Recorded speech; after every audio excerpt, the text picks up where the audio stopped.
Two, one. Okay, welcome back to another edition of the Celtics Talk Radio video chat here on YouTube.com and, of course, on the Zoom app. So, Igor, we're here to recap Game 4 of the Eastern Conference Finals Mm-hmm. between our Celtics and the Miami Heat. Of course, tomorrow, should I say later on tonight, we're only a few hours away, 5.5 hours roughly from Game 5. A must-win Game 5 for the Celtics, who must now win not only Game 5, but Game 6 and Game 7. So they must win three straight in order to advance to the NBA Finals, while the Miami Heat only have to win one of those three in order for them to be the ones to go to the NBA Finals. The Celtics, Igor, after a great performance in Game 3, where they led basically the entire game from tip off to end, and basically got the only double-digit victory in this series, came out Wednesday night after a 3-day break and looked like a completely different team than what we saw in Game 4, and ultimately lost the game 112 to 109. So every game Miami has won has basically been like a one possession game in this case. The Celtics, Uh-huh. in this case, Igor, the big story in this game was the fact that the Celtics didn't allow Jimmy Butler to dominate them. They didn't allow Goran Dragic to dominate them. They didn't allow Bam Adebayo to dominate them. They allowed Tyler Herro, a rookie, to basically dominate the game and look like one of the NBA's premier superstars. And he was the one that ultimately made the difference. Tyler Herro in this game off the bench and scored 37 points in just 36 minutes of action, going 14 of 21 from the floor, 5 of 10 from downtown, 6 rebounds, and 3 assists. The rest of the Miami bench, on the other hand, was horrendous as Iguodala only scored 3 points in 27 minutes of action, 1 of 4 from the floor, 1 of 4 from downtown, 2 rebounds, 2 assists. And then I believe it's Solomon Hill played only 4 minutes in this game. He had absolutely no points scored, Igor. No shots taken, no rebounds, no assists, and that was Yes. the only activity from the bench. So Milwaukee, thanks to Tyler Herro, got 40 Miami. points off the bench, Igor, in this game. That's on Miami. top of Jimmy Butler scoring 24 points in 39 minutes, 8 of 20 from the floor, 0 of 2 from downtown, 9 rebounds, 9 rebounds, 3 assists. Then you had Goran Dragic, who was second off the in terms of scoring in the starting lineup. He had 22 points, 39 minutes, 8 of 21 from the floor, 3 of 9 from downtown, 5 rebounds, 3 assists. Bam Adebayo scored 20 points in 41 minutes, 7 of 11 from the floor, 0 of 1 from downtown, 12 rebounds, 4 assists. Jay Crowder only gave him 3 points in 31 minutes, and Robinson only scored 3 points in 23 minutes. Now, on the Boston side of things, ladies and gentlemen, you had Jason Tatum, who was the leading scorer with 28 points in 39 minutes on 10 of 22 shooting, 4 of 11 from the floor, from the 3-point area, 9 rebounds, 4 assists. However, Igor, some could probably say that they would blame Jason Tatum for this loss, and Jason Tatum himself actually admitted that he should take the blame for the loss, as Jason Tatum went the entire first half without a single point scored. So all 28 points, basically, ladies and gentlemen, were scored in the second half in this case. Daniel Tice scored 8 points in 30 minutes, 4 of 5 shooting, 9 rebounds, 1 assist. Kemba Walker scored 20 points in 34 minutes, 6 of 14 shooting, 3 of 8 from downtown, 4 rebounds, 5 assists.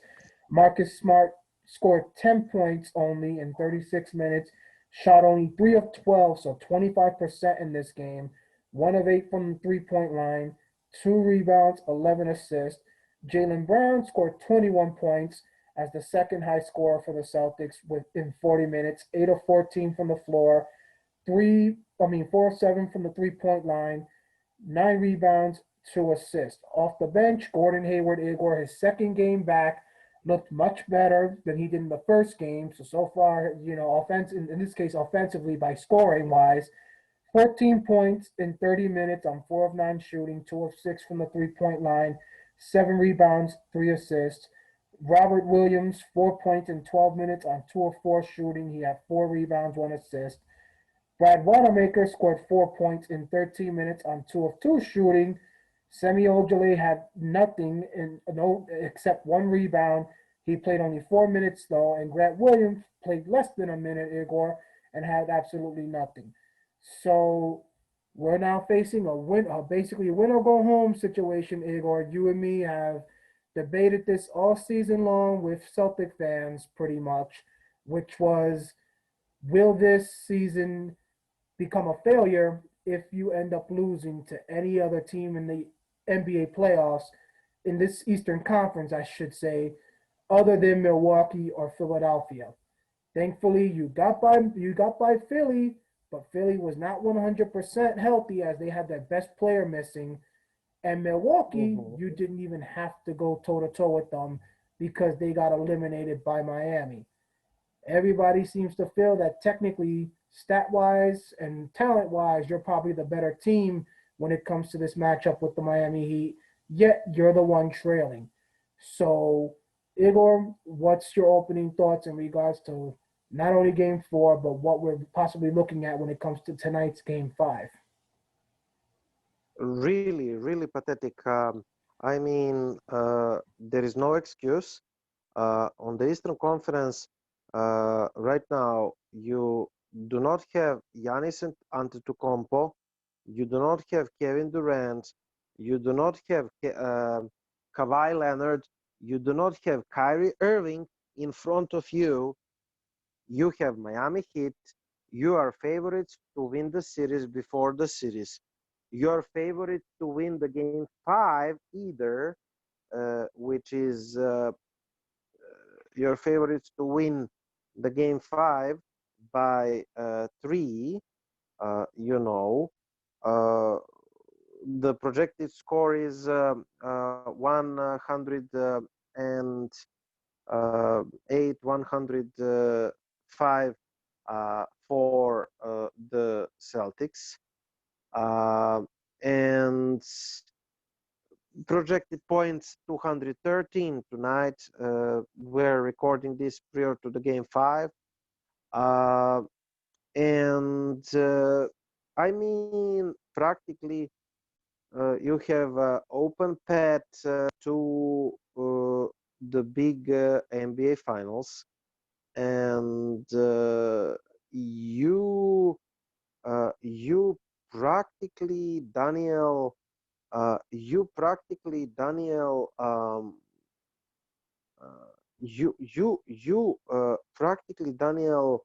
I mean, have open situation uh, to to to enter the NBA finals, and you fail again.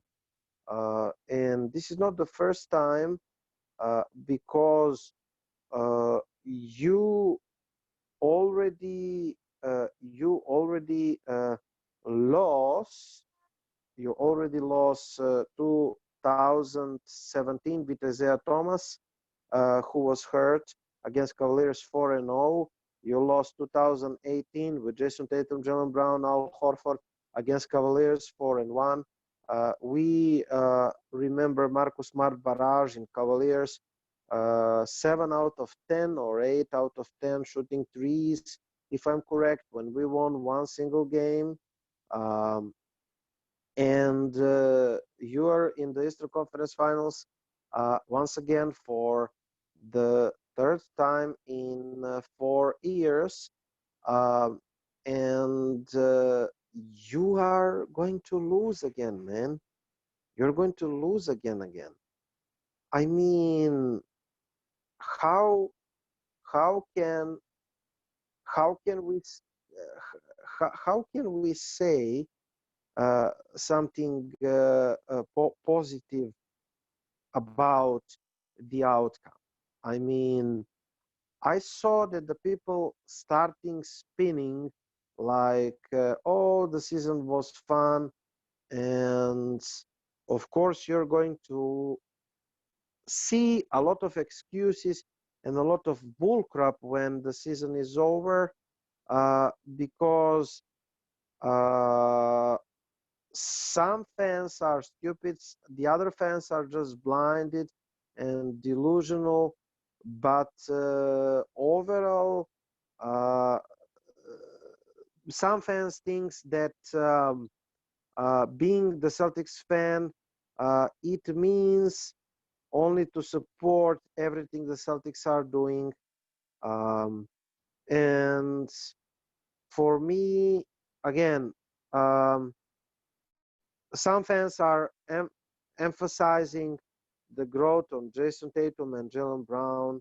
They say that we have bright future with those two guys as our leaders. I'm asking those fans, this is another subject, and I'm not going to go further. How do they know that Jason Tatum and Jalen Brown are going to stay in Boston forever? I have that problem with those fans. Now, of course, I'm not going to go further into that. I think that uh, it's a flop. It's definitely flop. You're not playing, like you said, Milwaukee. You're not playing full Philadelphia, that you can potentially lose and have some excuse. Uh, and you're playing Miami. You're playing Miami with one single maximum contract, Jimmy Butler, couple of middle contracts like 17, 15 millions. One bad contract is Solomon Hill, like 11 or 13 millions. I forgot. Bunch of rookie contracts. You're playing Miami, uh, who is having one single uh, top 10 picks at the draft. And the guy that destroyed us last night, Tyler Herro, if I'm correct, he was drafted like 13th or 14th at the draft. He's another steal. Duncan Robinson and Bam Adebayo are another steals for our arch rival Pat Riley. What is the most painful, Daniel, is why I think that the series is over. You mentioned the scoring margin, and the people are using that excuse to prove that we were better team despite losing 1 and 3. That way uh, they want to make excuse, and they want to they want not to give the credit to Miami, but they want to say that we are still good, we are still superb, but lost by accident. Ladies and gentlemen, uh, you can you can lose by accident one game, you can lose by accident two games, but you cannot lose the freaking series 4 out of 7 by accident. This is bullcrap. This is something unbelievable that I heard only from the the Celtics fans that are stupid or delusional. Um, Now, people want to take out of the context one single statistics, uh, to say, wow, we lost because of turnovers. But this is not simple, Daniel. Uh, we are losing because of our culture and our mentality. Uh, Sadly for those Celtics fans, uh, this is not simple answer to our problems. We are not losing because of the turnovers. Just you cannot just put one thing, extract one thing like late game execution. Okay, this is the problem, but this is not the only one. And the things are far more complex than many of the Celtics fans realize, sadly, you know. For example, turnovers, great, but how are we making turnovers? Because we're making turnovers because of the Heat zone.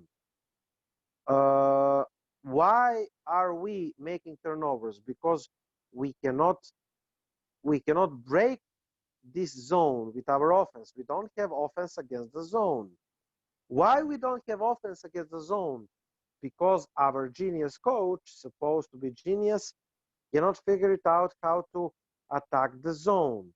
The people today pointed out that he had the 5 new offensive sets against the zone that he showed in the game number 4.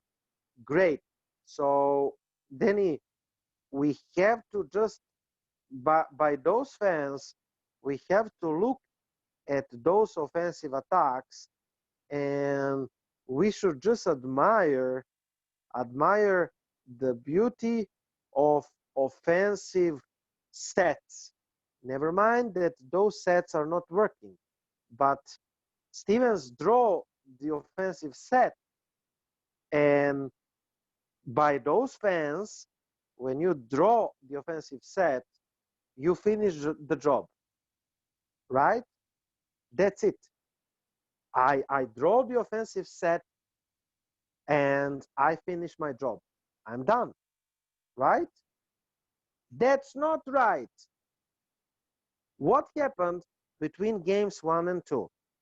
In game 1, we Heat played like 30 possessions zone against us. We had like 0.74 points per possession offensive efficiency against the zone in the games 1 and 2.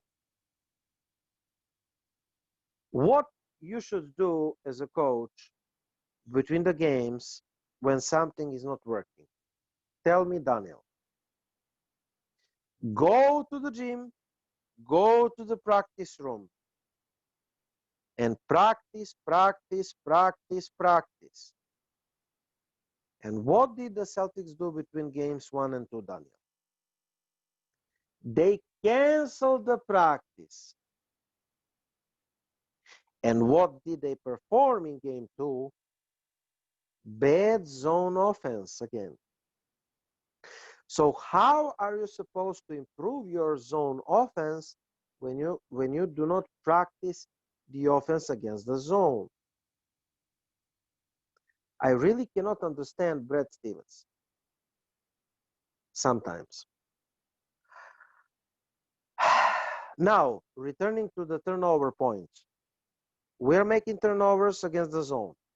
We're making turnovers because we cannot break down the zone. We cannot break down the zone because the players do not practice zone offense. The players are not used to zone. And Stevens is not helping them by not practicing the zone offense. Late game executions.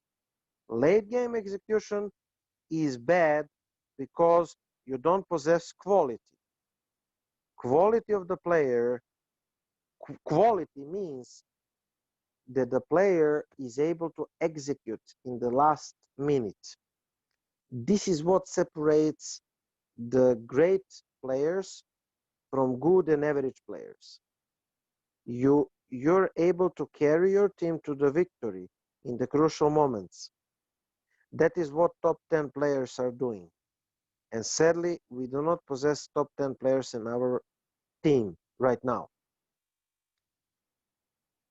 Some people think that this is entertainment. This is just like a joke. This is just like watching Harlem Globetrotters playing. The consequences of this loss, Daniel, will be very hard, and we will face the consequences very soon when the Lakers win the title and tie with us. And also we will face the consequences of this lost series and lost playoffs when Miami Heat sign the big free agents and when they make even stronger team. We will face the consequences when every other team in the Eastern Conference is better, and the next year we cannot even be in the Eastern Conference Finals. I don't think that the Celtics fans and even management, based on what I heard from Danny Ainge, I don't think that they are aware of the bad consequences of this loss. But it is what it is. You and I cannot fix it. So all we can do is talk about it. That way, we will not have unconscious anything. We're not watching our ship sinking without saying anything, and we're not watching Titanic sinking and just pretending that everything is all right. That is what we're doing here, you and I. I will, before breaking down the game and the offense and the defense, like I'm doing, I will let you comment about my opening words.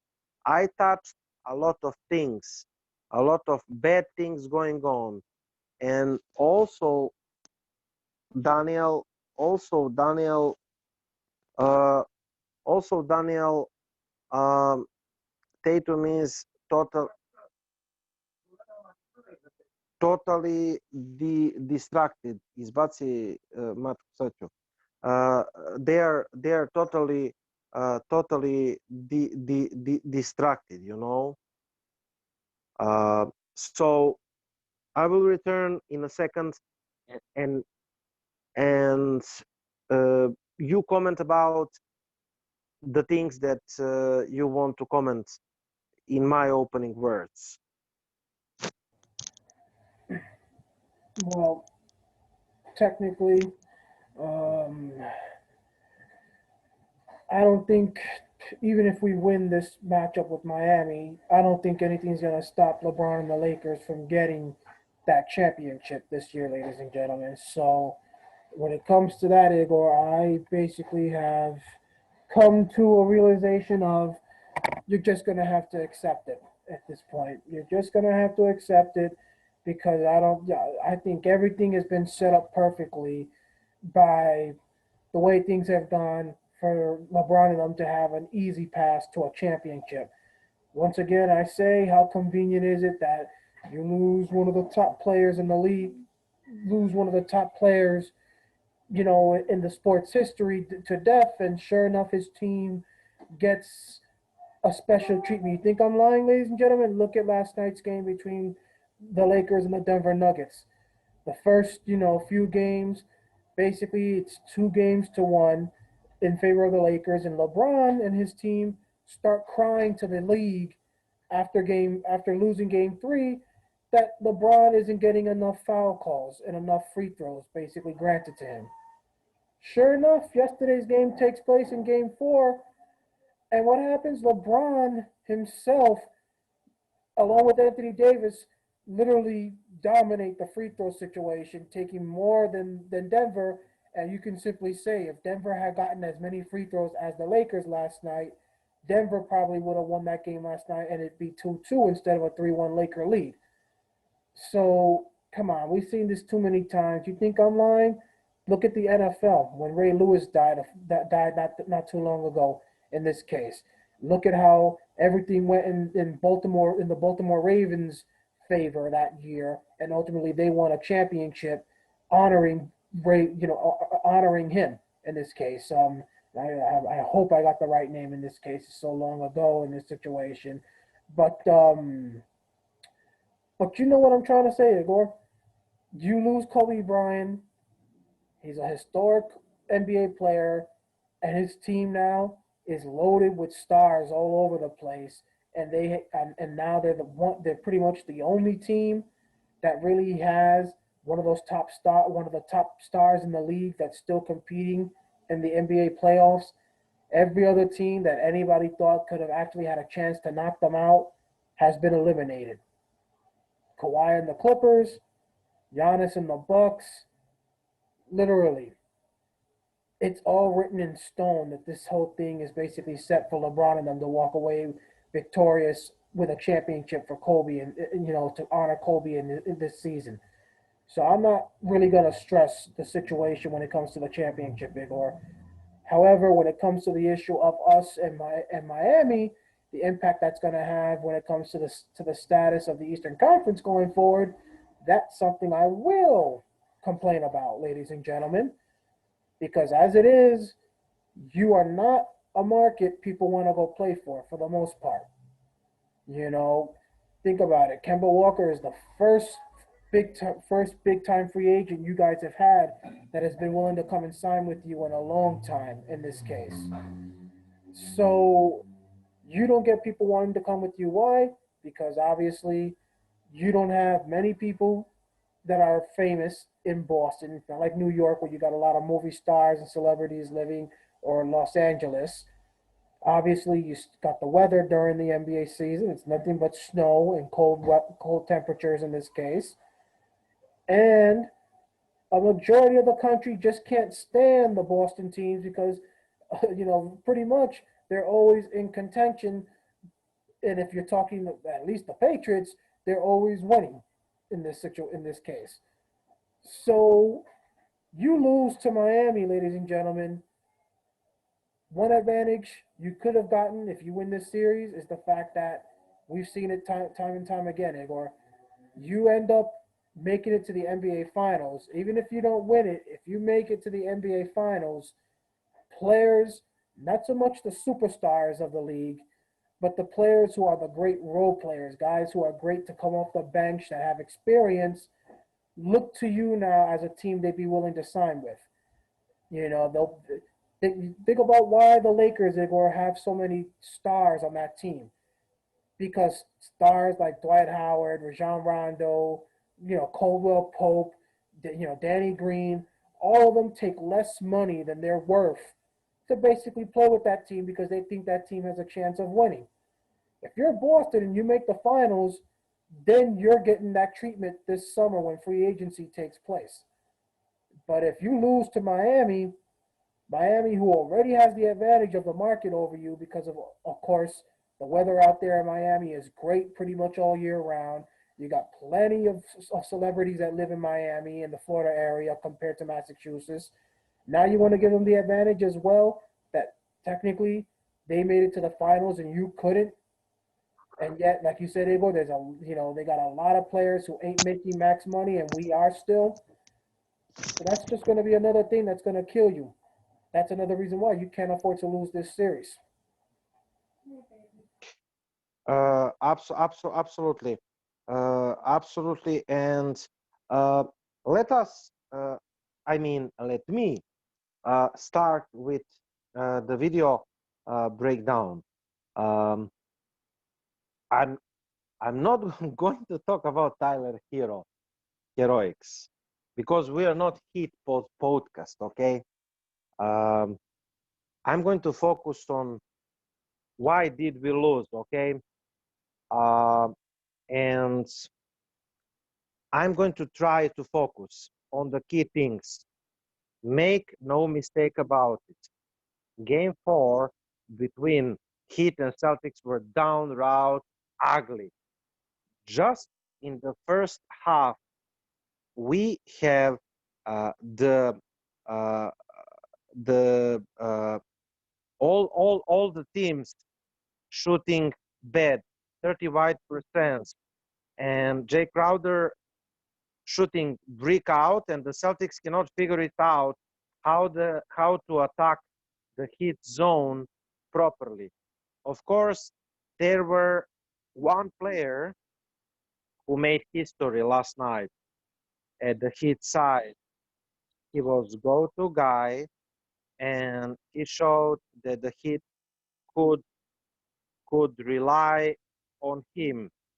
And of course, Tyler Herro was the hero.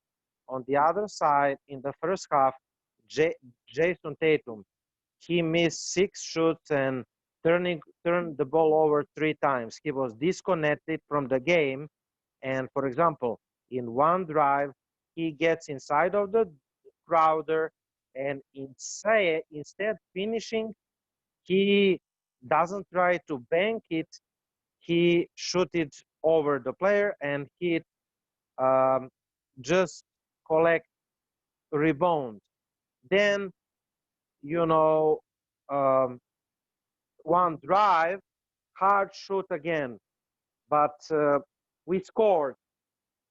Another slip screen, Wanamaker dribble, and instead attacking Hero, highly contested three and missed. Here, dribble too early to pass. He had opening for the shot to get back to the man-to-man defense on Hero. With eyes on the block, I can understand why he wouldn't drive that way. But without Hero getting moving, an easy contested shoot, he gets the ball out of bounds. In the second half, he lit up 28 points, 10 of 16 shooting. Um, Missed layup on Heat end, and sprint. Bam doesn't sprint uh, fast, and Tatum scored the three. The next time, finally, the Celtics attack the zone properly. And how did we attack the zone properly? Daniel, to emphasis, uh, I was preaching in our last chat, previous chat, um, that we should attack the zone by setting the inside ball screen on the wing on this. Then the wing drives and then gets to the middle of the zone. The defense closes the drive, but the shooter, if you space the zone correctly, the shooter is open. Tatum is the shooter. Smart in the middle gets the ball to the Tatum after splitting the two front defenders of the zone, and then the ball gets to the open Tatum, and open Tatum scores the three, and his back falls. Is that so hard, Daniel? Is that so hard to attack the zone that way? By inside screen at the wing, by just, you know, shooting the zone correctly, you know, and is that so hard to perform? I don't think it's hard, but never mind. Attacking 2-3 zone, huge story of the series, and the Celtics. Hard to believe that the Celtics cannot figure it out how to attack the zone consistently. In this series, 53 possessions, 46 points, accumulative 0.868 points per possessions, 0.868 um, you know, points per possessions. And so in another words, Daniel, everything everything less than 1 points per possession is bad, you know. And in the first two games, we had 0.7 points per possession against the zone. In the game three, Heat played like 18 possessions of the zone, and we had like 1 points per possession. Then we regressed in the game three again, and in the 4 games we have 53 possessions zone against us, 46 points against the zone, and 0.868 points per possession, which is bad. Returning to the breakdown, this efficiency is terrible, and it will be the root cause why they get beat by the Heat. The Celtics continue to the Celtics tried in the second half to get the inside ball screen from the guard's position, and this time Williams to Brad Wanamaker. I've already detailed why this is simply wrong, and you won't yield the good shoot. And then they constantly hit the high post, but they do not look at the shoot. And then finally, hit close everything. Wanamaker try drive to the baseline and offensive call. Finally, they stretches the defense better. Now, Wanamaker can draw the closeout and points. Jaylen Brown seems to be getting it as he seems to attack between guard and the forward. And he finished over Bam. Another successful offense. So Smart sets a pins down, which encouraged Robinson to get the high side. He slips to the high post. The problem is Tatum is not at the corner. He was cutting when he gets the ball. And he tried to get over Bam, and he lost the ball in the bad turnover. And, there is so much mistakes. They cannot understand how to properly attack the zone, despite their attacking the zone in the fourth consecutive game with 18 points per possession, at least in every single game. They could just not figure it out how to attack the zone, and against it, they tried in another possession inside ball screen. Inside ball screen is not set at the good position. This time they screw up the position, how they're setting inside ball screen for the wing. The inside ball screen should be set, Daniel, at the wing position, elbow position, and inside, not outside, Daniel Tights. And what is happening? The outside ball screen on the guard is not working, and Heat were ecstatic with the bad shoot of Brad Wanamaker. Um, in fairness, to say they run it again, and this time Tatum was dragged a couple of steps, and we got open shoot in the next possession, the same set, open three from the corner from Brown, but Brown missed it. So something started to click a little more consistently. Inside ball screen that we were calling on the win this time, great set by Tice, driving split defenders, the guard in the paint, and Tatum scored from deep. Um, so another possession, they got smart and a good shot, and Hayward knocked it down. Another good offense. We must prize the good possessions that are rare. Another possession, they set flare screen on the wing for the guard for Hayward, with Tatum pinning down the forward, and skip pass for Hayward on the strong side, then inside pass down low to the Tatum. And Tatum 15-footer wide open and score. But we never saw this flare screen action that is working again. At the end of this game, we had a lot to learn, any player and any level. With 2 minutes left, 4 points lead with Miami. The Celtics doubled Butler. And for example, the Heat fast and of course awesome ball movement from Heat finished with Dragic put a dagger three. So um, we can split the zone of the dribble, and doing it um, between the guards isn't a bad idea. But watch out, Bam, lure Smart to pass the ball, and Dragic can steal the ball. Perfect zone communication. More strange, with Tatum.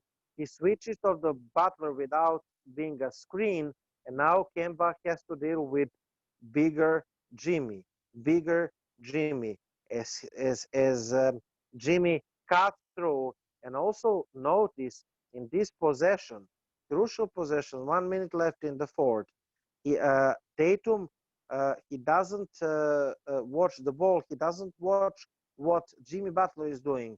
He's watching uh, his man, what his man is doing. His man is Tyler Herro. He's watching Jimmy Butler and the ball, and Tyler Herro, you know, uh,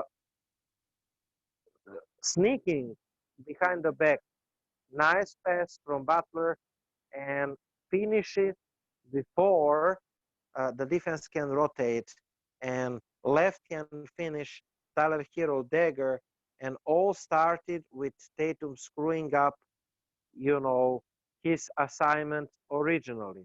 The hit went man to man, and Kemba gets his shot, offensive rebound, and after that Tatum missed shoot it, and scored. Another strange move from Tatum. They tried to trap Herro. Tatum runs away, and Herro draw the clock until Butler foolishly tries to catch the pass with one hand. Now, on this challenge from Eric Spoelstra, it became so confusing. But the jump ball was the decision. The Heat should have get the ball according to the experts, but it is not important right now. And after that, we saw Jalen Jalen Brown. Um, Jalen Brown scored the three, and scored the three, cuts the lead in in half. The true free throws, Butler reached to Kemba, and Butler made dumb decision, and referee called the three free throws. After inbound, he tried variation, but this time Butler grabs the ball, and Butler hits hit the free throw, and Butler finally won the game by 3-1. So there is no doubt in my mind that the winner of the series will be Heat, unless the Celtics perform a miracle. Uh, if I'm correct, I don't want to go to uh, I don't want to go to the history lines. I think that Celtics twice had come back from 1-3. The last time with Birds against Philadelphia, 1981. Uh, I think that it is horrible the situation we're in. The same mistakes, offense against the zone, late game execution, turnovers, but those turnovers were caused by the Heat zone. So, do you want to comment something about my breakdown, Daniel? Well, I hope that tonight, Igor, to be honest with you, that this is where Brad Stevens kind of realizes that anything and everything has to be on the table in this case. I think one of the things that has made the zones so difficult has been the fact that, as we've said constantly, it's a four-man unit on offense in this case, Igor. We've seen too many times where the zone defense they set it up so that they can always find a way to have two guys on Tatum if he has the ball and he's ready to attack, or two guys on Brown, or two guys on Kemba, or two guys on Hayward, or two guys on Smart. The only time that you'll notice that technically things have not been as difficult for the guys offensively has been when you've had all five of your best players on the floor because they've been able to basically spread the ball a little bit and you can't really commit to no double teaming because of the fact that you got guys basically that will basically take advantage of the situation of you leaving them open. I honestly think, Igor, that we need to see more of Eames Cantor tonight in this game. I believe if anybody I think you can probably correct me, Igor. I believe in game three, we saw him being the one that was coming off the bench in this case for Daniel Tice. And Eames Cantor provided a pretty decent down, under the, in the paint type game for the Celtics squad. Got a lot of offensive rebounding, second chance points. And I think if you could actually make it where possibly you can go with an inside out game, get Eames Cantor, let's say, to run down the court and try to establish his position before the zone can actually be set. And you make it where, let's say, if it's him against Bam or him against Olenek, somebody that's smaller, let him take advantage of it. Because obviously, if you're going to let the guys who are basically on the outside of the zone go in to basically completely, surround Cantor, Cantor now has the opportunity to kick it out to the person who's wide open for the three-point shot. The issue And is, and what happened? What happened when we saw the good minutes, if I'm correct, in the first half from Enes Kanter? We didn't see Enes Kanter anymore in the second half. and that's So what's going on in your mind, Brad Stevens? well, and that's What the hell are you that's the doing? thing, that Daniel Tice, he's a good player, ladies and gentlemen, but he's not aggressive enough, and he's not as good enough as a shooter. Off, he doesn't have. Let's just say like this, Igor. To me, he reminds me a lot of Kendrick Perkins. Right. Remember how Kendrick Perkins, when he used to play with this team, Perk wasn't really good offensively when he had guys defending him. Perk was one person that you had to literally try to find him in transition, even though he was always the one that was basically behind the play, trailing the play like Shaq used to do, or you had to find him wide open in order for him to get a basket. Daniel Tice is that same type of Yes. player down low. Alley oops and wide open ducks or wide open layups. You don't really see Daniel Tice trying to assert himself down low while being defended by Bam Adebayo or Kelly Olynyk. And then definitely, if he's not in the paint, he's somewhere beyond the 3-point line or near the 3-point line. And we all know he is not no Dirk Nowitzki. He is not even a Kevin Garnett type player when it comes to hitting jump shots in this case. At least those guys, you knew. You get the ball to them, you're likely to have a shot made from just within the 3-point line, if not beyond it in this case. Heck, you can even go the route of looking at it, Igor, and say this is why Al Horford was so important to have on this team because he was a center that you could definitely not leave wide open from mid range because he was just going to kill you each and every time. Now, literally, there is not no big man on this team that you got to worry about being able to do that to you in this case. So, what would I prefer? Somebody who can be down low right now, and even though he's defended, he can maybe hit some hook shots or get the offensive, rebounds. In this case, he's got a bit of a bigger body in this case, and he's a veteran and actually, has the experience to know what he has to do. Or do I keep going with a younger player who basically, for the most part, gives up the ball and makes it a 4-on-5 matchup in this case? I know what people are going to say, but if you leave Eames Cantor in there, he's a liability on defense. Well, ladies and gentlemen, last time I checked in this case, was Daniel Tice stopping Bam Adebayo? No. Was he managing to stop these other guys from basically doing what the heck that's been getting done to us? No.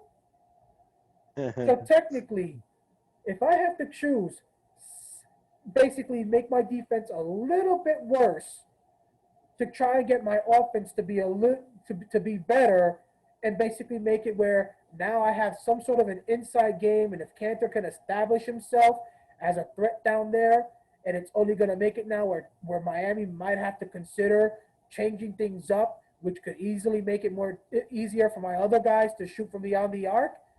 Well then, heck, I'm going to do it in this case. So I'm hoping tonight, Igor, we do not see no Time Lord. We do not see no Semi Ojale.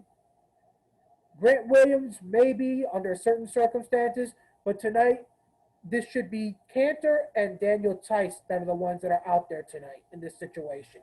The rest of the minutes Yeah, basically are shared between your main guys, shared between Kemba, Tatum, Brown, Hayward, Smart, Wanamaker, and then those two, Tice and Cantor.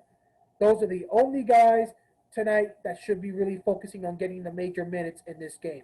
There shouldn't be nobody else even sniffing the court, in my opinion, if you want to have a shot of basically trying to get through that zone. Again, game three, they didn't play the zone much, and we took advantage of it by attacking.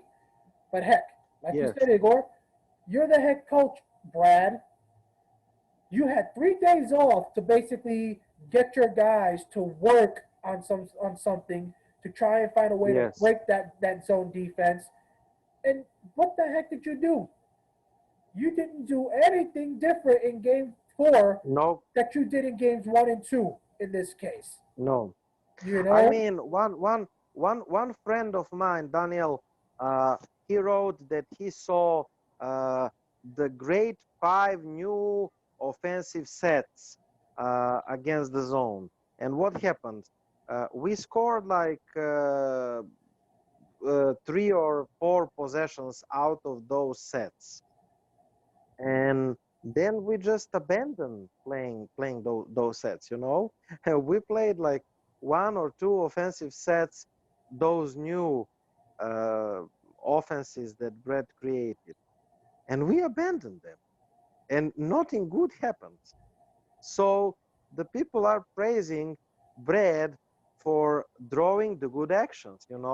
So I think that even Brad thinks somehow that his job, Daniel, is just to draw the good plays. And then he said, like, okay, guys, I'm done. That's my job. I draw offensive sets. You saw that I am, drawing the offensive sets, and my job is done. Well, it's not done. It's your job to make the things work.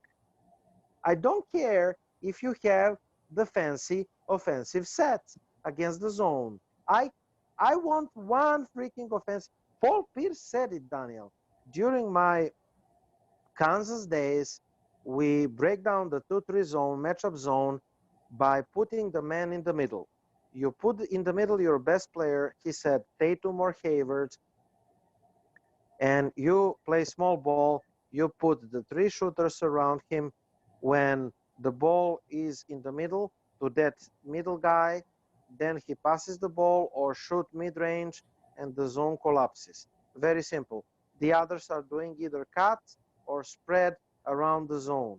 If they cover the shooters, then you cut and you have the open shoot. Very simple. Play one single set that is working. But no, what are we doing? We are playing one set, score once, then we miss in the second possession with the set one. Then we move to the set two. We miss with the set two, then we move to the set three. We score once with the set three, then we miss, then we move to the set 4. Then we miss with the set 4, then we move to the set 5. What is this? What the hell is this? You Well, know, well, this is horror. well, This is horror film. You know? and on top of that, I think we need to see something going, Igor, with the pick and roll game as well. Absolutely. Think about this. That's the one thing that's been killing us on Miami's end.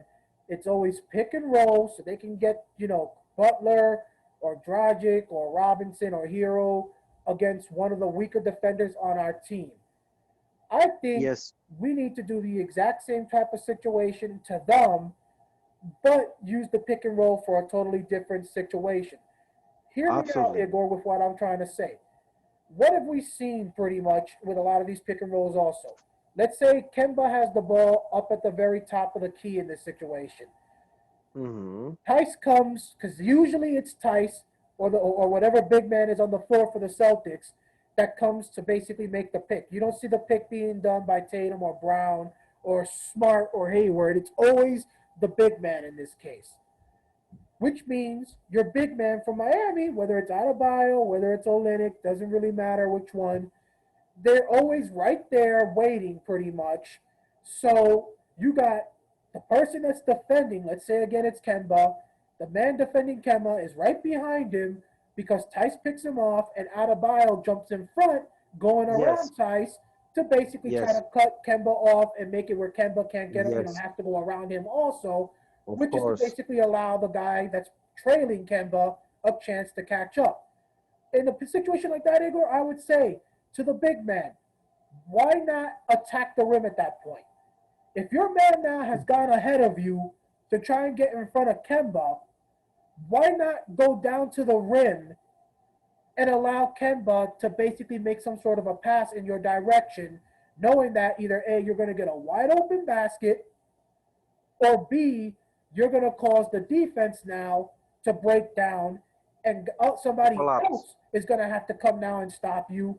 And that leaves now one of the other guys, whether it's Smart, whether it's Brown, whether it's Hayward, whether Right. it's Tatum, whether it's Wanamaker, it's going to allow one of the other guys to now be open. And if you can make the proper pass in this case, you can get a wide open shot from one of your better players, all because you made that one move of attacking the rim rather than actually standing there and waiting for the guy who had the ball on your team to basically make the move and try to basically get a shot with two guys on him.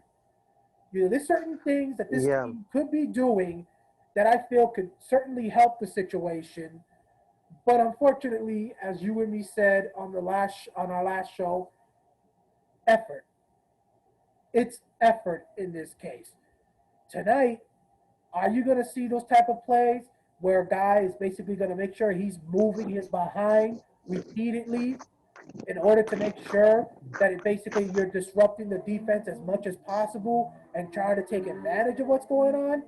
Or are we going to see guys simply standing around like we saw in games 1, 2, and 3? Game two, we saw Jaylen Brown standing around like a statue in the corner several times throughout the game, yes, upset because he yes. wasn't getting the ball. The last game we saw a little bit of the same thing from other players. You know, what is it going to take in this situation? And like I said, all of that, Igor, points back to Brad Stevens. Something as simple as Yeah, that, absolutely. just Absolutely. attacking the rim after your man chooses. Come on, if Bam chooses, you tell him straight up. If Bam chooses to stay behind you, Tice, after you pick off Kemba's man, then fine, let it be because now Kemba has the advantage to speed up ahead and try to get ahead of Bam in this case, or he can simply take the wide open three or jump shot in this situation.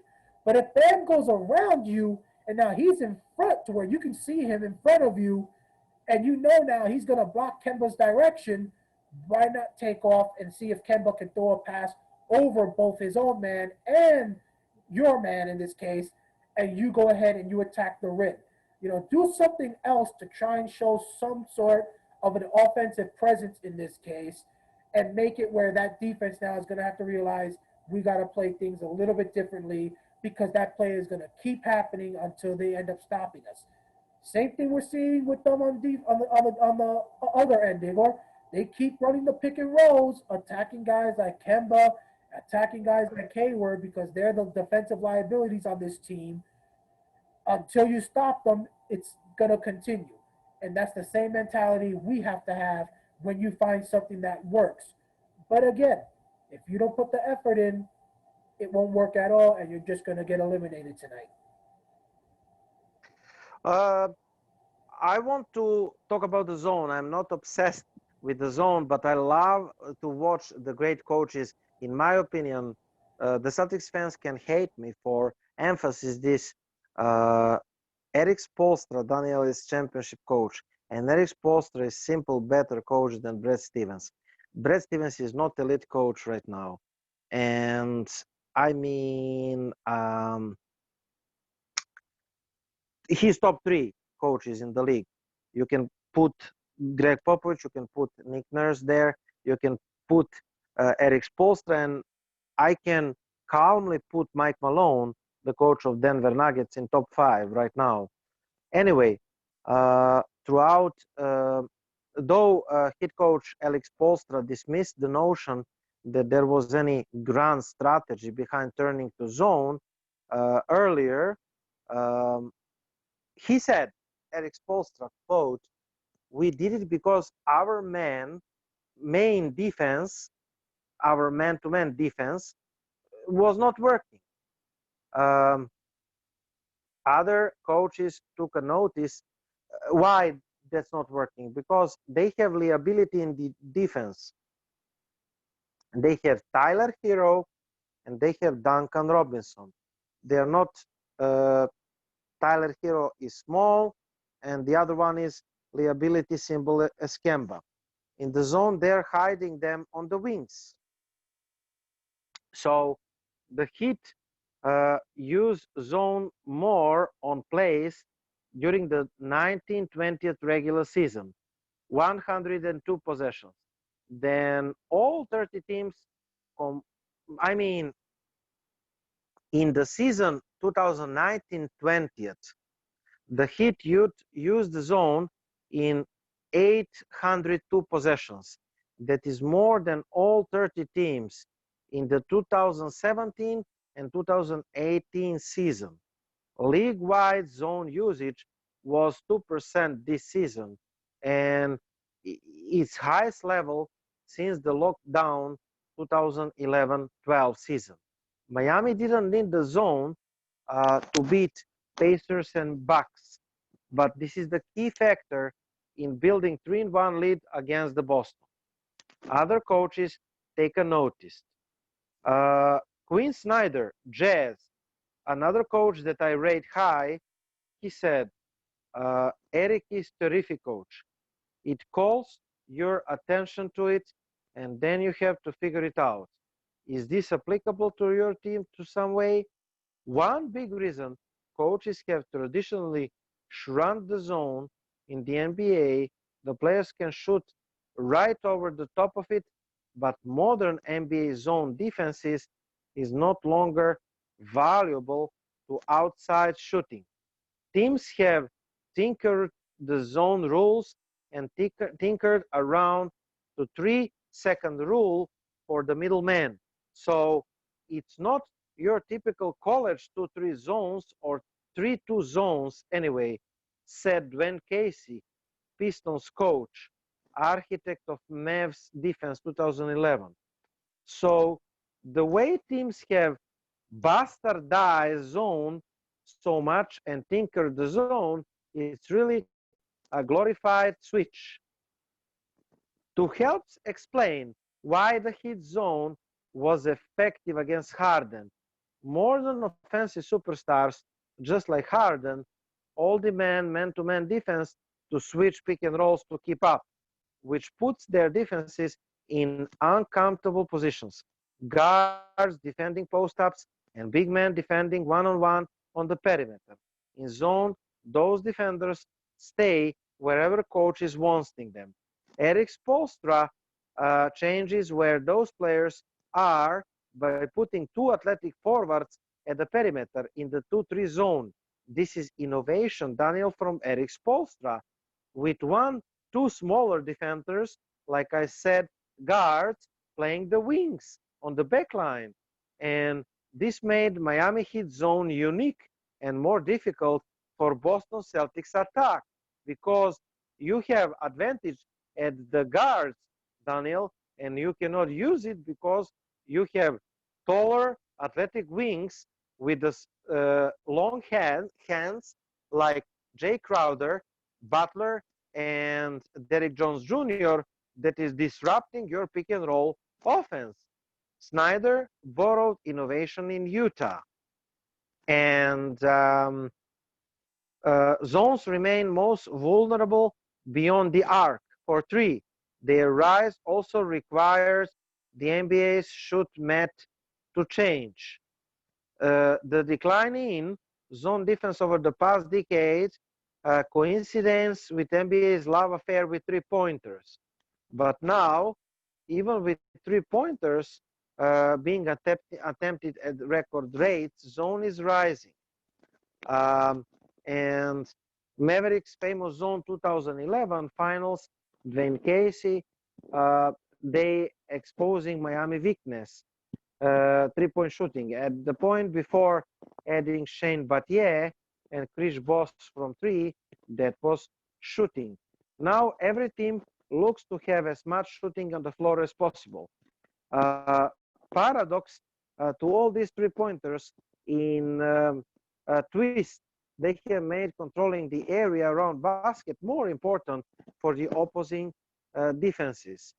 And you know, the shoots at the rim are simply more valuable.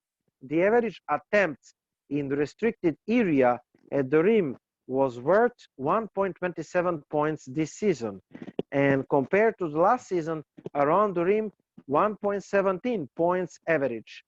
I mean 1.17 points for the average 3 points attempt from the corner, and 105 points per possession for three-pointer taking elsewhere on the court. Because of the mat job, number one for modern NBA defenses is preventing opponents from getting to the rim more than preventing to shoot for the three. Because shoot around the rim 1.27 points per possession this season, high emphasis is the most efficient shoot alongside layup.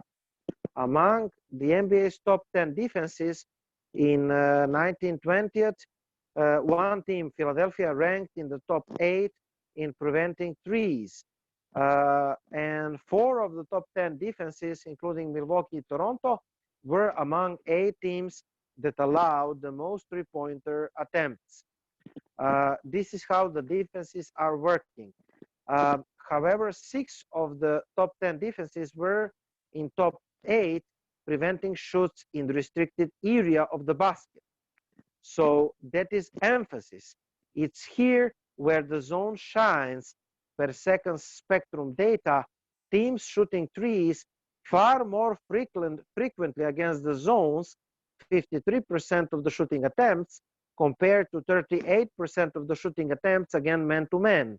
But zone defenses dramatically reduce the shoots in the restricted areas from 26% of attempts against man-to-man to 16% from the restricted area against the zone. The increased emphasis on protecting the rim and the zone's effectiveness is doing that has led to the 3 of the 4 teams in the conference finals using zone. Only Denver Nuggets, who are down 3-1, have yet to break it down. Unlike college basketball, Syracuse Jim Boynham and retired Temple coach John Chaney, they built their defenses around exclusive use of 2-3 zones. NBA team have found it more effective as counter punch.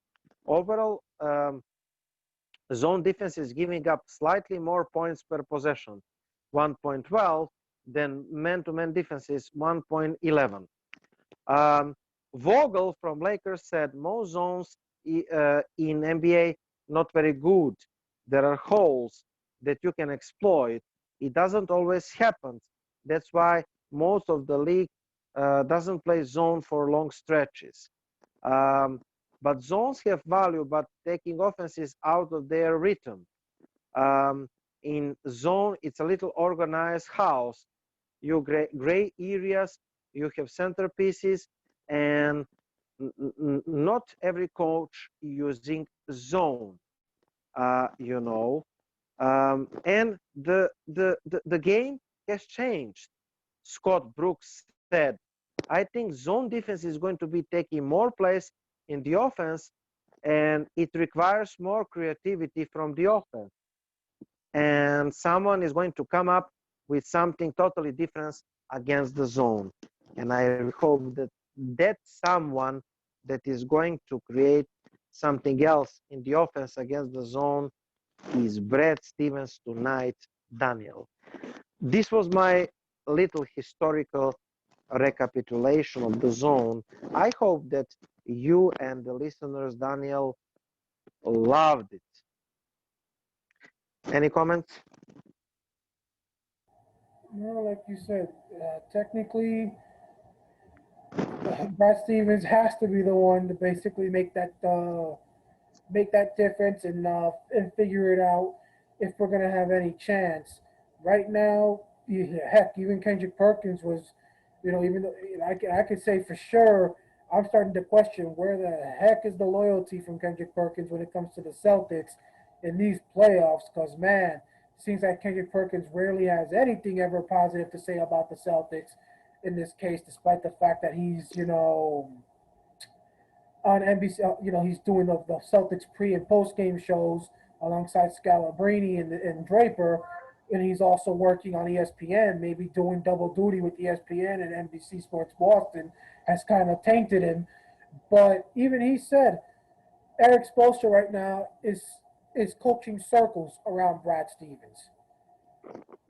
The coaching matchup tonight. Yes, he is. Yes, he is. The, the coaching matchup tonight could very well determine whether or not we see a game 6 of this series. What the heck has Brad Stevens done over the last 48 hours basically, to get these guys prepared, knowing that you're going to be facing the same issue? Nothing but zone for the most part in this game. Also, what about another issue, Igor, that I'm pretty sure you're well aware of in this case, and so many Mm-hmm. others are aware of, which is the issues in crunch time. Closing the games. Closing the games, yes. Everybody wants to talk about, Jason Tatum, Jaylen Brown, putting on the pedestal. And actually, Igor, we have, it looks like somebody, in this case, I guess you can say, they've kind of started to wake up and smell the coffee, as you and me would say in this situation.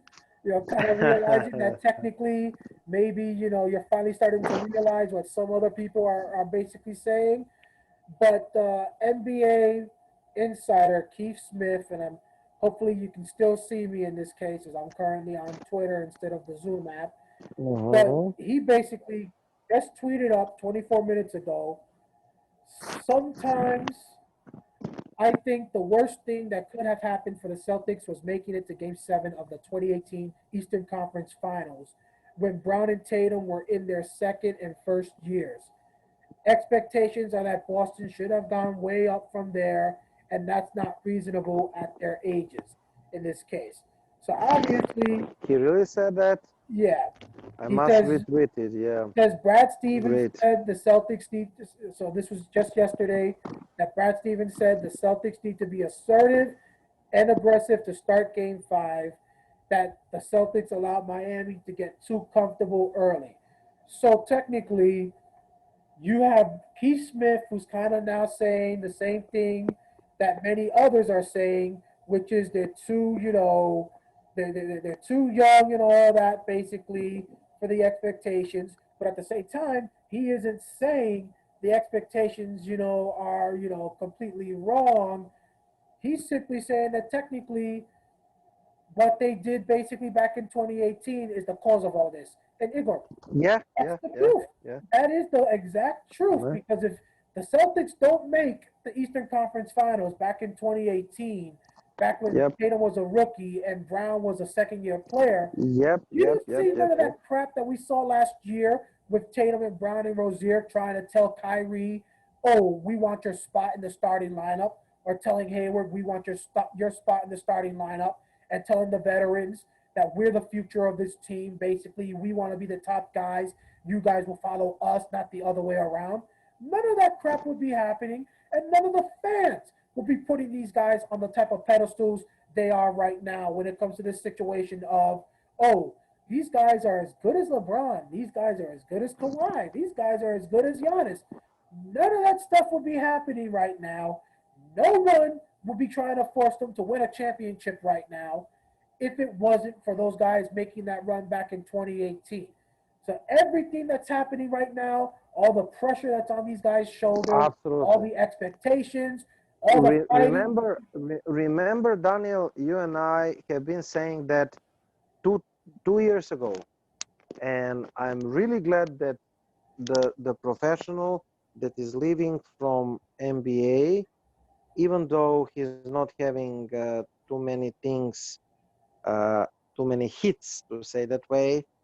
I'm really happy that he's getting, uh, I mean, coming to our conclusions, you know. I mean, this is encouraging, right? Yeah, Baby steps. yeah, technically, like I said, he ain't saying pretty much that we're wrong for putting expectations on these guys.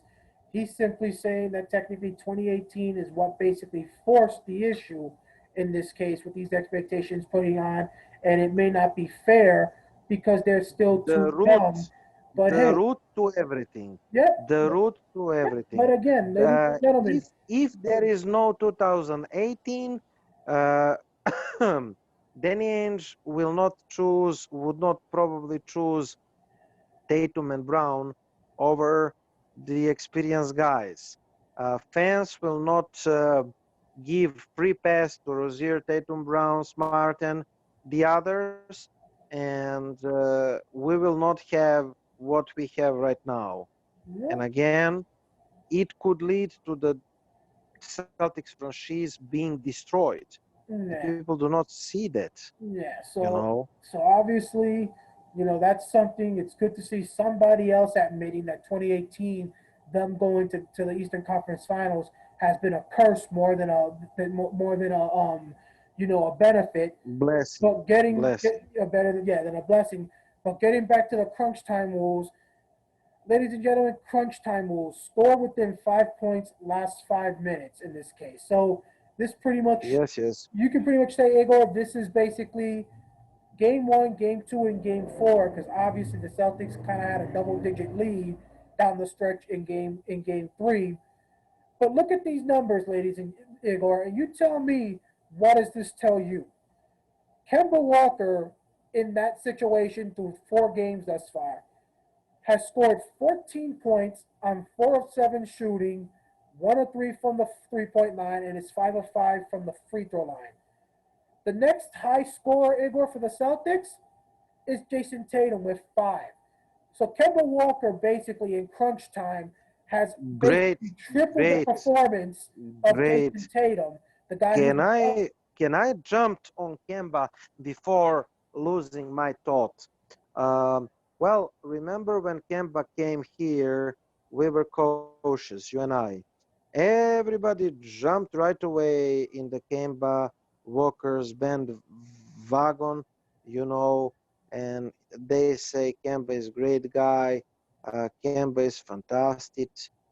Kemba uh, uh, Kemba is, you know, Kemba is better person, better fit uh, besides Jason Tatum and Jalen Brown. But listen, Kemba is exactly anti-Kyrie Irving. You can talk whatever you want that he's disruptive in the locker room and something, but in the crunch time, you need Kyrie Irving.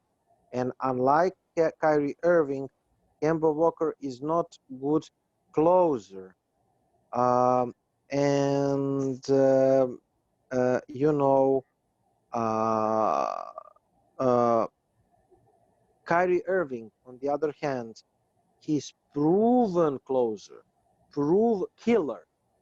So who would you rather pick in the crunch time, Kemba Walker or Kyrie Irving? I would pick Kyrie Irving any time of the day. Yeah, that I agree with you with, but this is definitely proving, Igor, that if you got to prove right now, let's say down the stretch tonight, Celtics and Heat tied with 2 minutes left to go. Yep. Who do I want with the ball in their hands? This is proof. It's best to have Kemba Walker with the ball in his hands rather than Tatum or Brown or Smart or Hayward. Like I said, come on, Igor. 14 points. Jason Tatum is second best with five only during this stretch. So Kemba has nearly tripled the amount of Jason Tatum during the exact same time frame. So he's got 14. Jason Tatum's got 5 points in that period with only one shot made out of 9 attempts, 0 of 5 from the 3 point line, and 3 of 3 from the free throw line. Jaylen Brown, Kemba Walker, and Marcus Smart, I should say Jaylen Brown and Marcus Smart. Kemba Walker has basically is times five compared to those three. I mean those two. Jaylen Brown and Marcus Smart both have only scored 3 points in those situations, with Jaylen Brown going 1 of 4, 0 of 1 from the 3 point line, 1 of 2 from the free throw line, and Marcus Smart 1 of 5 from the floor, 0 of 3 from the 3 point area, and 1 of 1 at the line. Daniel Tice, I said it before, Igor, doesn't give you much. 2 points, has only taken one shot in those situations during this series. No 3 points attempted, no free throws attempted. And then Gordon Hayward, we really can't say much. He's only played 2 games, has no points, but has taken only one shot, which was a three and missed. No free throws.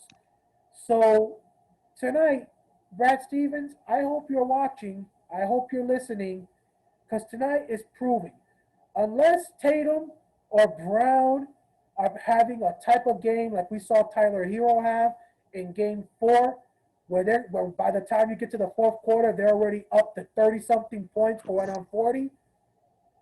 That ball has got to be in the hands of Kemba Walker,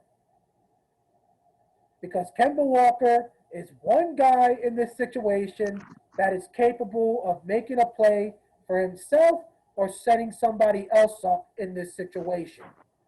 He is someone that has proven, Igor, he is not someone that will go the route of letting the idea of being the man, the hero, impact his judgment. How many times this season and during these playoffs have we seen that with Tatum and Brown? Where either they're crying because they want more shots, or you see them basically trying to do everything 1 against 2, 1 against 3, 1 against 4, and they forget they got 4 teammates basically around them. So tonight, Igor, Kemba Walker down the stretch. Let that ball be in his hand. You got to have the same trust with Kemba, if you're Brad Stevens, Igor, that you had when you was giving the ball to Kyrie Irving and Isaiah Thomas over the last few years in those same positions. Kemba Walker may not be as big a name as Kyrie Irving in this case, but he is just as capable of getting those big time shots as Kyrie Irving is. This is where you got to basically say experience. Let the man who's got the experience of being the number one man on a team get the job done, instead of trying to please Mhm. the players that you feel you have to please, all because you're trying to make sure they're guaranteed to stay here. Yeah, I mean, a lot of problems. And to conclude, again, uh, no matter what happens, you and I will break down the consequences of the series that is probably lost we have around 7.4% chance to come back from 1-3 deficit, Daniel. 7.4% chance. We will break down the series and the season potentially 3rd October or 10th October on our radio, on our show 26th September, Saturday. Tomorrow, we will break down the game 5 emphasis because we broke down the game 4 right now, you know. But pretty much, we will say in October show all consequences of the loss against the Heat. Right in the head, without making sugar, putting sugar in the coffee, like everybody else, you know. And again, the people are trying to change the thesis to support their biased arguments and to justify what cannot be justified. And this is the failure. 3 times in 4 years, you fail in the Eastern Conference Finals. You're the Boston Celtics. Now, the people that are saying that Eastern Conference Finals is success for the Boston Celtics, they should go root for Atlanta Hawks or Toronto Raptors or the Phoenix Suns, because for those teams, Charlotte Hornets, for those teams, Eastern Conference Finals is success. For Boston Celtics, the success is only and only the title. If you don't think so, then you're either 1, stupid, B, not a Celtics fan, or C, you're delusional. Now, people are saying that we should be happy with individual players' development, the progress of Jason Tatum, Jaylen Brown, Marcus Smart, Robert Williams, Grant Williams, whatever, Daniel Tice. I agree. I'm happy for them. But I could not care less about individual statistics of Jason Tatum, Jaylen Brown, and the others, unless you have concrete results in the near future. Concrete results, Daniel, are NBA Finals and the titles. Anything less than that is clear failure. That's it. I think that we did it. We have so much to say more, but we will save it for the show, okay? And good luck to our Celtics. Let's try to extend the series. And I really hope that we practice the zone offense this time. Danny? Again, Igor, you and me have said it all year. We could accept not making the NBA Finals if you lost to Philadelphia. If Milwaukee. Philadelphia was healthy, we could accept not making it to the NBA Finals if you were to lose to a healthy Milwaukee Bucks club, because we felt those were the Yes. 2 teams that the NBA was trying to make sure they could get together in an Eastern Conference Finals clash of a clash of the of the bigs in this case. I guess you Of could the say a battle bigs. of the bigs with Right. Embiid and Giannis. That's the mentality you and me had before the season began. Those will be the 2 teams they're going to aim to get. Something is going to have to happen that's going to have to force those things not to happen. Obviously, Ben Simmons' injury played a critical role in Philadelphia not making it to the top, not making it to a top, I guess you could say a top 4 type situation in the East. No home court in round 1. and facing you in the 3-6 matchup, and you took advantage of the fact that he was not there and they did not have enough firepower to keep up with you.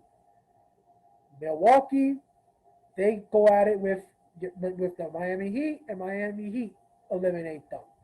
And now Milwaukee's got a question if Giannis is even going to stay in this case.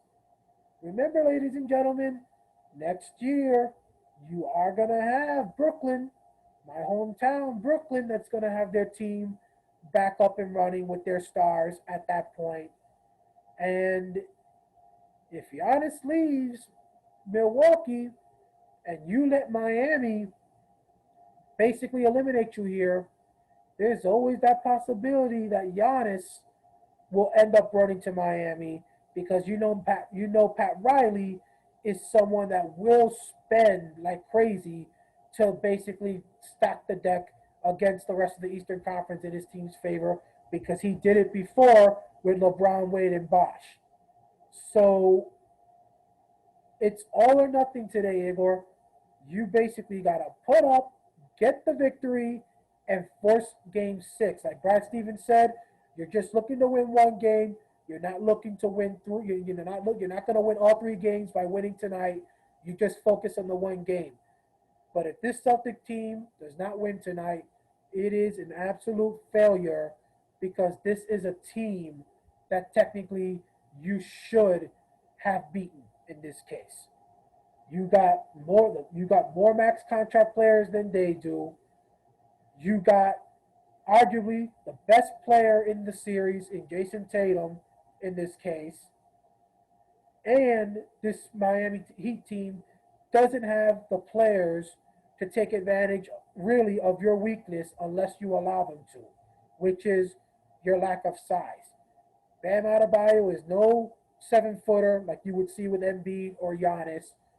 And you've seen the fact that we've been able to basically keep up with them on the boards unless our guys decide to sit around and let the ball try to come to them, only for a Miami Heat player to outrun them to the spot and get the ball basically before the ball reaches the Celtics players. Again, lack of effort. You lose tonight, or you lose the series, period, it is a failed season. And I shouldn't say Brad Stevens, Igor. This is where I can say I love what I heard from Danny Ainge on Tucker and Rich yesterday morning, because, ladies and gentlemen, Danny Ainge agrees with us. He wasn't willing to go as far as saying that this is a failed season, but he did say he will not use the players' age or lack of experience as an excuse for us losing to Miami. He knows. This is great. He knows you got Because plenty. the fans are doing that. Exactly. Because the fans are doing that. Exactly. You got plenty. I'm watching the comments on the Twitter and the Facebook. You got plenty of experience by going to the NBA playoffs already and going and having this be your 3rd conference finals trip in the last 4 years. And you got plenty of talent in order to basically get this victory. If you can knock out Toronto, you should be able to knock out Miami. These players demanded that they be the top guys on this team and wanted Danny Ainge and Brad Stevens to basically accept letting go of the veterans we had, guys who were already battle tested and in Kyrie's case already won championships. Well, then fine. Now you have no excuse. Now you're basically saying you are ready, that you feel you've got enough experience and you've got enough talent to get the job done. If only Celtic fans would actually take, I guess you can say Igor would actually follow in their general manager's footsteps and be willing to say, you know what, you're right. These guys wanted this path. These guys demanded all the money they demanded, which made Danny Ainge not have the ability to improve that bench. And next season, Igor, it's going to be the same thing. The bench is going to be a complete screw up unless Danny Ainge trades one of the top 5 guys away to get some sort of bench help. And at that point next season, you won't have an excuse. You won't have an excuse then, unless there's an injury to one of your main guys that plays a role in you losing next season, there will not be an excuse because your guys chose to become greedy and take the max amount that they could take rather than telling Danny Ainge and playing, let's say, a Tom Brady role and saying, you know what, don't give me the max, give me something decent, close to it. Don't give me the max because we need to help make that bench and basically make sure we can keep this team competitive with a decent 10-man unit. So they're getting what they asked for, Igor. And fans, at some point, you got to get it through your thick head in this situation. Don't put these guys on a pedestal if you're not willing to basically make them be held with the same responsibility when they fail. You did it to Kyrie and them last season. You bashed them like crazy every time we lost last season and went after the veterans. Well, then why the heck is it that these young players are not treated the same way? Last I checked, they're still wearing the same green jerseys. They're still being paid the same type of cash in this situation. With Tatum about to make 45 million next season, if I'm correct, something like that. In this case, so no excuse, Igor. No excuses in losing this series, and it is a failure if you lose. You manage to win this series, come back and you make history as the third Boston team to finish, to win an Eastern Conference final after going down 3-1. Then at that point, Igor, like I said earlier when you stepped away, at that point, it's a successful season when you go to the NBA Finals. Even though, like I said, I don't think you're going to beat the Los Angeles Lakers because I think everything is set up to make sure that those guys get a championship in a way of honoring Kobe Bryant. But if you just make it to the NBA Finals, you did what you needed to do in order to put yourself in a position to say, we're the top dogs in the East next season. But if you fail, then hey, it's the third time in 4 years, and I can almost then start to question if your window might be closing, knowing that next season the Eastern Conference is only going to get tougher. That's it. We love you all, and go Celtics tonight. Cut.